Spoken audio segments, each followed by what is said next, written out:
నా జీవితంలో సాక్ష్యం ఏంటంటే మా పాప చాలా సిక్ అయింది. స్టమక్ పెయిన్ రావడం, ఫుడ్ ఇన్ఫెక్షన్ అవ్వడం, తనకు చాలా సఫర్ అయింది. తన ద్వారా 1 ఇయర్ నుంచి ఫుడ్ ఇన్ఫెక్షన్తోనే స్ట్రగుల్ అయింది. మేము డాడీతో ప్రేయర్ చేయించాము. అయితే హాస్పిటల్లో అడ్మిట్ చేసిన తర్వాత డాక్టర్స్ ఎమర్జెన్సీలో తీసుకొని పాపకు స్కానింగ్ తీయండి, అపెండిక్స్ ఉందని చెప్పారు. స్కానింగ్ తీసిన తర్వాత 6.5 వచ్చింది, ఆపరేషన్ చేయాలన్నారు. అయితే మేమేం చేసామంటే ప్రేయర్ చేసి లైవ్లో మేము ఆన్లైన్లో మేము చూసుకుంటూ ప్రేయర్ చేసేవాళ్ళము. తర్వాత మేము యాంటీబయాటిక్ తీసుకొని 2 డేస్ ప్రేయర్లో ఉన్నాము. మరి ఈవినింగ్ ప్రేయర్లో కూడా మేము అటెండ్ అవ్వుకుంటూ ఉండేవాళ్ళం. మమ్మీ ప్రార్థనలో, డాడీ ప్రార్థనలో మేము ఏకీభించుకుంటూ ప్రార్థనలో ఉన్నప్పుడు మరి దేవుడు కృప చూపించి ఆ బిడ్డకు 5.8 తీసుకొచ్చిండు. మేమే మళ్ళీ అంటే డాక్టర్ స్టిప్ బట్టి మేము మళ్ళీ స్కాన్ తీపిచ్చినాము.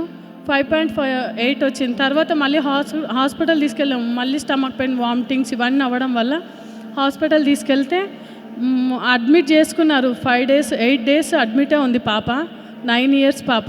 అయితే తర్వాత మళ్ళీ అక్కడ స్కానింగ్ మళ్ళీ డాక్టర్స్ కూడా ఏం అర్థం కాలేదు. సిటీ స్కానింగ్ తీసిరు, మళ్ళీ స్కానింగ్లు తీసిరు. ఈ 2 రిపోర్ట్ల వల్ల మాకు ఏం అర్థం కావట్లేమా అని మళ్ళీ స్కానింగ్ తీసి మేము ఆ రోజు కూడా మేము ప్రేయర్లోనే ఉన్నాము. ఉన్నప్పుడు పాపకు మొత్తం నార్మల్ వచ్చింది, 5.4 వచ్చింది. దేవుడు నార్మల్ రిపోర్ట్స్ ఇచ్చిండు, దేవుడికి వందనాలు. ఇంకొక సాక్ష్యం ఏంటంటే నా హస్బెండ్కి 2 కిడ్నీలలో స్టోన్స్ వచ్చినాయి. 15 mm 13 mm ఇట్లా స్టోన్స్ వచ్చినాయి. అవి అసలు చాలా పెయిన్ ఉంటుంది. అవి ఎట్లా పడిపోయినాయో తెలియదు. బెల్లంపల్లికి మేము 50 డేస్ ప్రేయర్స్ వచ్చినప్పుడు 2019 అనుకుంటా, 17-18లో వచ్చినప్పుడు అక్కడ చాలా వర్షం వచ్చింది. అయినా కూడా మేము వర్షంలోనే వచ్చి ప్రార్థనలో ఏకీభించినాము. వచ్చినప్పుడు డాడీ మరి మా హస్బెండ్కి ప్రేయర్ చేసిండు, కింద పడిపోయిండు. అదే ఆ స్టోన్ అక్కడే పడిపోయింది అనుకుంటా. దుష్టుడు ఆ విధంగా వెళ్ళిపోయిండు అనుకుంటా.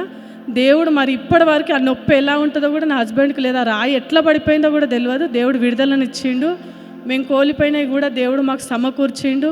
దేవుడు ఇచ్చిన మాటలు, డాడీ నోట్ల నుంచి మాటలు ఇచ్చిన వాటి మేము రిసీవ్ చేసుకొని మేము పొందుకొని వెళ్తున్నాము.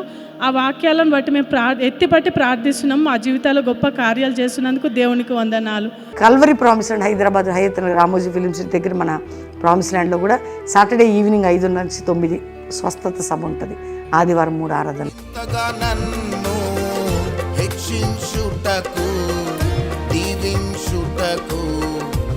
పాటి వాడను ఇంతగా